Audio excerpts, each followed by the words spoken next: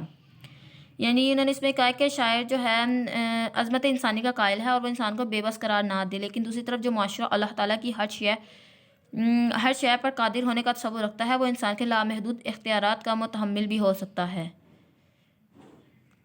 اللہ تعالیٰ کے حوالے سے اور اس کی عطا کردہ ہے۔ اسی طرح انسان کو جتنے اختیارات عطا ہوئے ہیں وہ اللہ تعالیٰ کی طرف سے، نہ انسان کے ذاتی ہیں۔ جبر و قدر کے درمیان اکتساب کا نظریہ ہے۔ البتہ کہیں ایسا لگتا ہے کہ انسان کے مجبور ہونے سے تصور خواجہ صاحب کو کسی نہ کسی طرح کھلتا رہا ہے۔ یہ آگے اشعار ہیں۔ درد کا خیال ہے کہ اگر کوئی اختیار انسان کو تفویض کیا گیا ہے تو وہ اس میں وہ بے اختیار ہے۔ محبوب کے سامنے بھی درد خود کو بے اختیار سمجھتے ہیں۔ خواجہ میر درد محبت کے معاملے میں انسان کو مجبور رزق اور محبت کے معاملے میں انسان کو مجبور سمجھتے ہیں۔ عظمت انسانی کا احساس، اللہ تعالیٰ نے جب انسان کو تخلیق کیا اور پھر فرشتوں کو حکم دیا کہ اس مٹی کے پتلے کے سامنے سجدہ ریز ہو جاؤ، یہی عظمت انسانی ہے، اور اس کو جو ہے خواجہ میر درد نے انسان کی عظمت کے جو ہے وہ اس کے قائل تھے، اور انہوں نے جو ہے ان اشعار میں اس چیز کو بیان کیا ہے۔ ڈاکٹر سعد اللہ کلیم اس ضمن میں رقم دراز ہیں کہ بندے کی عظمت خواجہ صاحب کے نزدیک یہ نہیں کہ وہ تخت و تاج کا اور مالک ہو یا اس کے پاس بہت زیادہ پیسہ اور مال ہو، بلکہ یہ ہے کہ وہ رضائے خداوندی کے مطابق اس راہ پر چل رہا ہو، اس کو خدا کے حضوری اور اس کے قرب عطا ہو، وہ جو اللہ نے ہمیں حکم دیا ہے ہم ان پر چل سکیں، ان سب کو مان سکیں، اس کو جو ہے خواجہ میر درد نے بیان کیا ہے۔ خواجہ صاحب کے نزدیک جو ہے غنی وہ نہیں جس کی تجوڑیاں بھری ہیں، غنی وہ ہے جس کا دل غنی ہو، وہ خوف اور ڈر سے پاک ہو جائے۔ شرف انسانی کی ایک اور صورت اس کی عزت نفس ہے، جس کی جدید دور میں خودی کی اصطلاح دی گئی ہے۔ خواجہ صاحب کے نزدیک بھی ان تک پہنچنے والی روایات غزل کے مطابق بھی عزت نفس کا شعور اللہ تعالیٰ کے بالمقابل نہیں بلکہ اللہ تعالیٰ پر مکمل بھروسہ توکل رکھنے سے مفہوم و معنی کرتا ہے۔ انسان کی عظمت کا ایک پہلو یہ ہے کہ اللہ تعالیٰ جب تنہائی سے اکتا جاتا ہے تو بشر کو تخلیق کرتا ہے، نہ کہ سونے کے پہاڑ بناتا ہے۔ تو اس لیے جو ہے خواجہ میر درد نے جو ہے وہ انسان کو جو ہے وہ عظمت سے کہا ہے کہ اس لیے جو ہے خواجہ میر درد جو ہے وہ انسانی عظمت کے قائل ہیں۔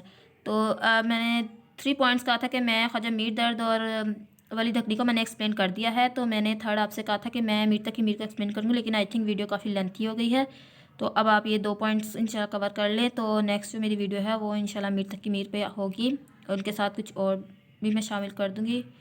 تو امید کرتی ہوں آپ کو آج کا لیکچر پسند آیا ہوگا، تو ویڈیو کو لائک اور شیئر ضرور کریں، اور کیونکہ کافی لوگوں کے ساتھ اس کو شیئر کریں زیادہ سے زیادہ، تاکہ لوگ سب کے اب جو ہے ہمیں پارٹ 1 کے ایگزامز ہونے والے ہیں، تو جن لوگوں کی تیاری نہیں ہے وہ انشاءاللہ اس ویڈیو کو دیکھ کر تیار کر سکتے ہیں۔ میں نے بہت ایزی اور آسان ورڈنگ میں اس کو ایکسپلین کیا ہے، انشاءاللہ آپ کو اس کو یاد کرنے میں کوئی مسئلہ نہیں ہوگا۔ Thank you friends, thank you for watching.